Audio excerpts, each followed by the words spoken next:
आप देख रहे हैं जागरूक समाचार।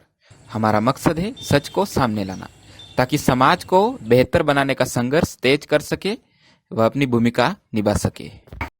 पिछले महीनों में ऐसा लग रहा था जैसे कि देश में चुनाव के अलावा कोई समस्याएं नहीं रह गई है। उन महीनों में केंद्र सरकार, भाजपा, सारे विपक्षी दल और गोदी मीडिया ने देश और देश की आम जनता की हालत पर कोई ध्यान नहीं दिया। उनकी नज़र 5 राज्यों के विधानसभा चुनावों पर लगी हुई थी। पांचों राज्यों में से भी बंगाल के चुनाव पर सबसे ज़्यादा ध्यान दिया गया। लोगों की हालत कितनी बिगड़ती रहे, इससे कोई सरोकार नहीं था। ऐसी स्थितियों में हमने जनतांत्रिक अधिकारों के लिए आवाज़ उठाने वाले वरिष्ठ पत्रकार डॉक्टर उग्रसेन राव से बात की। सुनिए। आप पिछले लंबे समय से देश की स्थितियों पे, दुनिया की स्थितियों पे, आंतरिक मामलों पे, बाह्य मामलों पे कड़ी नज़र रखते हैं। इस समय 5 राज्यों में चुनाव हुए, तो आपको क्या लगता है कि बंगाल के चुनाव 8 भागों में कर रहा है चुनाव आयोग, जबकि उतनी सीटों के लिए तमिलनाडु में उन्होंने 2 या 3 राउंड में पूरा कर दिया। सबसे पहले तो हम डेमोक्रेसी की बात करें। क्या वास्तव में डेमोक्रेसी है? जहाँ पर वोट लालच से, पैसा देकर, शराब पिलाकर और इस तरह से लूटे जाते हैं ज़बरन, वहाँ पर हम डेमोक्रेसी को किस तरह से देखें, सवाल यह है।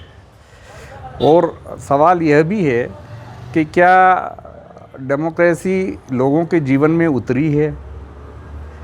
यदि जीवन में उतर जाती तो ये सारी धकापेल और ये सारा कोलाहल जो चल रहा है वो नहीं होता।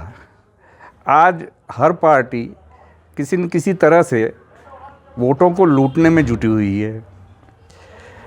वह चाहे कोई भी प्रकार हो, येन केन प्रकारेण, वह अपनी झोली में या अपने ईवीएम में वोट डलवाने में या ईवीएम लूट कर वोट डालने में लगी हुई है।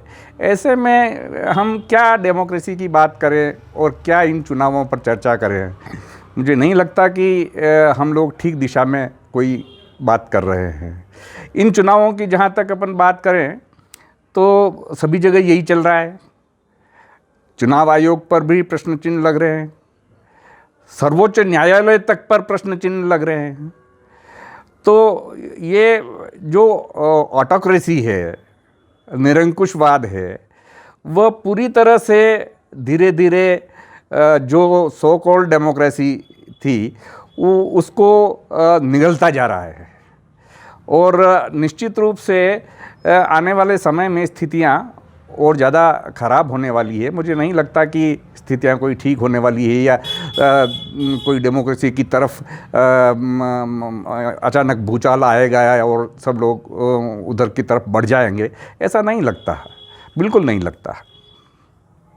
इन चुनावों के परिणाम 2 मई को आएंगे और इधर किसान आंदोलन भी तेजी से आगे बढ़ रहा है और कोरोना के बारे में जो भी समझा जाए, अभी न्यूयॉर्क टाइम्स वगैरह ने भी लिखा है कि भारत में कोरोना के मामलों को ठीक तरह से नहीं देखा जा रहा है। तो ये परिणामों से क्या चीज़ें सामने आ सकती है? देखो, 2 मई को जो रिज़ल्ट आने वाले हैं उसमें ज़्यादातर सिनेरियो जो है और जिस तरह से जो ये चलाया जा रहा है सब नैरेटिव, उससे लगता है कि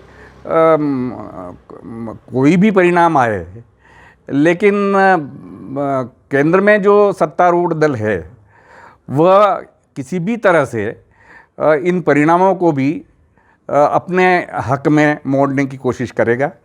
और जहाँ पर हार हुई वहाँ पर पूरा जो नेशनल मीडिया है वो ये कहेगा कि देखो इतने परसेंटेज बढ़ गए, इतनी सीटें बढ़ गई, और इस तरह से और आगे लोगों में भ्रम फैलाने की कोशिश करेगा। जहाँ कहीं विपक्षी दल या इनके विपक्षी सो कॉल्ड की जीत हुई तो वो अलग तरह से अपने आप को पेश करेंगे कि हम ही इनसे लड़ सकते हैं।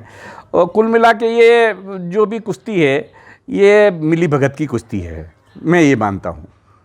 दिल्ली में भाजपा सत्ता में नहीं आ पाई और एक सुधारवादी और थोड़े गुड गवर्नेंस वाली सरकार आ गई, तो वो सरकार जीती और अब उन्होंने वहाँ के गवर्नर को ज़्यादा पावर्स देने वाला बिल बना दिया है। तो ऐसे में लगता है कि चुनाव का तो क्या मतलब रह जाता है, आपका क्या मानना? हाँ, दिल्ली का मामला तो साफ है।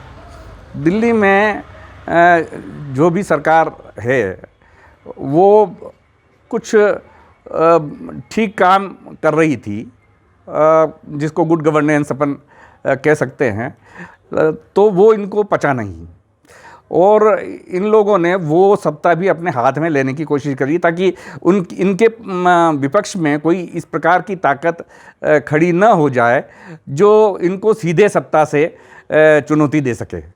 इसलिए ये किया गया है। कुल मिला के ये जो डेमोक्रेटिक पैटर्न है, जो पैटर्न हमने अपनाया हुआ है, उस पैटर्न के तो बिल्कुल खिलाफ है कि आप चुनी हुई सरकार के अधिकार अपने हाथ में ले लो, तो ये तो गलती है, बिल्कुल गलत है। कई बार ये लोग चुनाव नहीं जीत पाते हैं पर एमएलए या एमपी को खरीद लेते हैं और अपना बहुमत बना लेते हैं। तो जहाँ से बात शुरू होती है कि आप वोट ही खरीद रहे हो, तो एमएलए एमपी भी बिकेंगे और एमएलए एमपी के बिकने की जो संख्या है या तीव्रता है वो बड़ी तेज़ी से बढ़ रही है। तो आप किसी को भी वोट दो, आगे जाके वो किसी को वोट देगा ये कोई नहीं कह सकता। मतलब ऐसे कई दृष्टांत हैं जहाँ पर जो कमल के निशान पर जीत कर गया उसने हाथ को वोट दिया और हाथ के निशान पर जीत कर गया आगे वो उसने कमल पर वोट दिया। तो ऐसे में आप क्या और किस विचारधारा की बात कर सकते हो?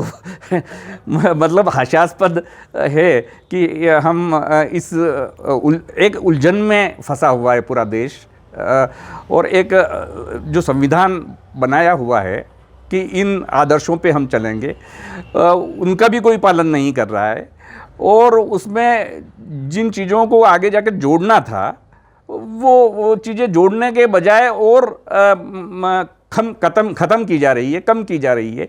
जो अधिकार दिए गए थे लोगों को वो अधिकार सारे समाप्त हो गए। और डेमोक्रेसी क्या 5 साल में एक ही बार चुनाव में वोट डालने से डेमोक्रेसी हो जाती है? या लोकतंत्र है 5 साल में एक बार वोट डाल दिया तो एक लोकतंत्र हो गया? ये कैसा लोकतंत्र है? लोगों की जब तक निरंतर उसमें भागीदारी नहीं होती तब तक लोकतंत्र की क्या बात करें?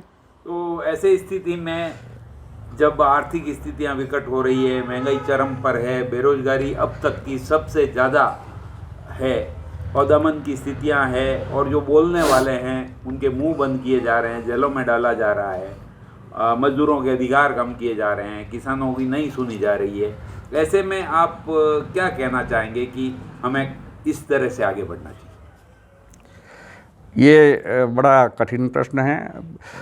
मतलब हालात बड़े भयावह होते जा रहे हैं निरंतर, और देश एक गृह युद्ध की तरफ बढ़ता जा रहा है और टुकड़ों टुकड़ों में लोग जगह जगह संघर्ष छेड़े हुए हैं।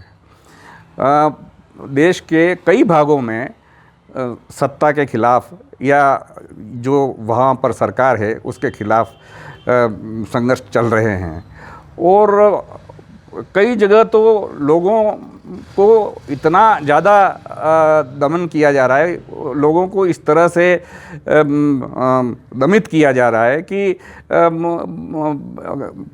मतलब आज तक के इतिहास में ऐसा नहीं हुआ जैसा किया जा रहा है। तो ऐसे में निश्चित रूप से एक ही तरीका हो सकता है कि लोग अपनी अपनी जगह संगठित हों, अपने अधिकारों के लिए आवाज़ बुलंद करें।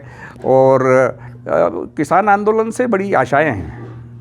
किसान आंदोलन क्योंकि किसान आंदोलन किसी दलगत विचार धारा पर आधारित नहीं है, न जातिवाद पर आधारित है, न धर्म पर आधारित है। तो ऐसे में वहाँ पर एक समग्र भारत दिखाई पड़ता है। और किसान आंदोलन अगर मजबूत होता है तो निश्चित रूप से व्यवस्था के में परिवर्तन के लिए आगे की दिशा में बढ़ने का काम बनता है, यह मेरा मानना है। आप देख रहे थे जागरूक समाचार। अगले सप्ताह फिर मिलेंगे नई जानकारी और समाचार के साथ। आपसे निवेदन है कि चैनल को लाइक करें, सब्सक्राइब करें और शेयर अवश्य करें। धन्यवाद।